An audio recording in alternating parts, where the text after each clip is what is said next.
the day Colombia reigned in the Tour de France.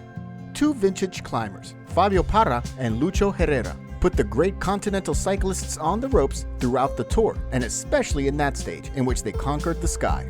Do you want to know what happened on the way to Lans-en-Vecors during the 1985 Tour de France? Follow my wheel and I'll tell you.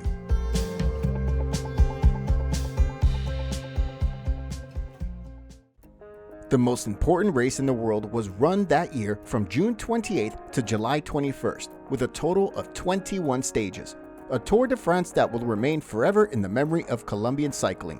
The mythical team, Café de Colombia, would remain forever in the hearts of all cycling fans. That great performance of the Colombian cyclists also had great prestige thanks to the rivals of the time, such as the Frenchman Bernard Hinault, who in the end was the winner, and others like the Irish Sean Kelly, who, despite being protagonists, had no choice but to admire two Colombians who, with a sustained pace, could also stand out in the mountains. If you like our topic today, subscribe so we can bring you many more stories.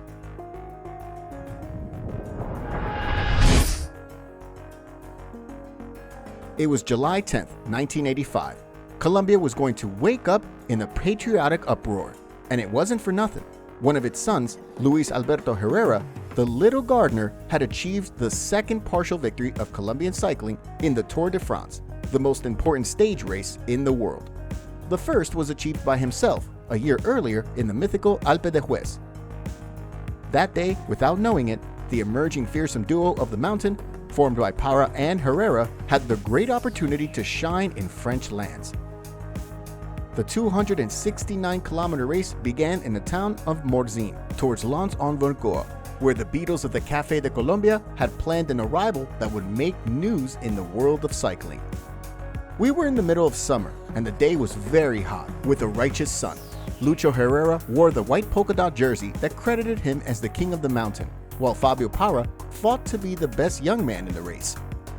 Bernard Hinault had 4 days as leader and was heading towards his 5th victory in Paris, with which he would equal the feats of Merckx and Anquetil, thus entering the Olympus of the cycling gods. But there was still a lot of tour left. Lans-en-Vecors was a third-class mountain, and there the organization set the finish line. But during the day, the riders would have to face several mountainous difficulties in a very hard stage. It was a stage with multiple alternatives and several escape attempts, where the main protagonist was the Spanish rider of the Renault team, Eduardo Chozas, who led the race for many kilometers.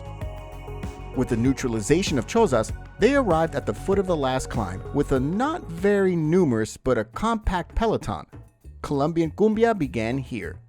There had elapsed 8 kilometers of travel when, before the departure of the rider of the Zor team, Juan Fernandez, Fabio Parra received the order of Raul Mesa from the car to leave if he had the strength.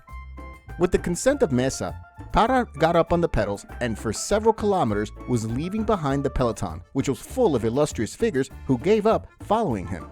He caught up with Fernandez, and a few meters later, he left the company of the Spaniard to go towards the finish line alone. Along the way, Parra won several second and third category mountain awards, which later served him to be the best young man. Already alone, Fabio Parra, with his constant pace as he was known, managed to make a difference with which he could aspire to victory. Parra was performing an extraordinary feat, but the detail that would make the feat greater for Colombia was missing. When the coffee man sensed the steps of the great animal, with the difference being cut, he felt fans vibrate. The lack of internal communications in the teams at that time prevented him from knowing what was going on. He turned his head, looked up over his left shoulder, and saw how his teammate, Lucho Herrera, the little gardener, came to his aid to give him that little air necessary to get the win. With the permission of his director, as long as no one followed him, the king of the mountain got up on the pedals, caught up with his teammate, and together they started a show that will never be forgotten by Colombian cycling.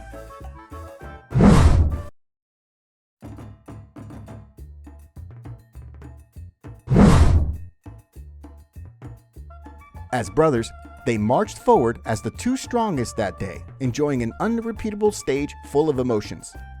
In that way, they entered the last kilometer. As the Colombian tandem entered one of the last corners, Herrera let go of the handlebars and put on the cap of Café de Colombia team, clearly enjoying the moment.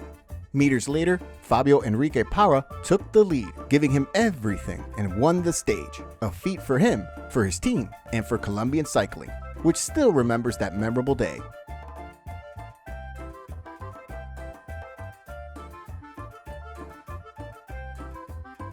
This is how one of the golden pages of cycling in Colombia and in the most important race in the world was written. In the end, Lucho Herrera was left with 2 stage wins, while Fabio Parra won 1. The little gardener was the king of the mountain, and Parra was the best young man in his first participation. Thank you very much for getting here. If you liked the video, subscribe and click like. And if you want to continue enjoying the best cycling stories, don't miss this.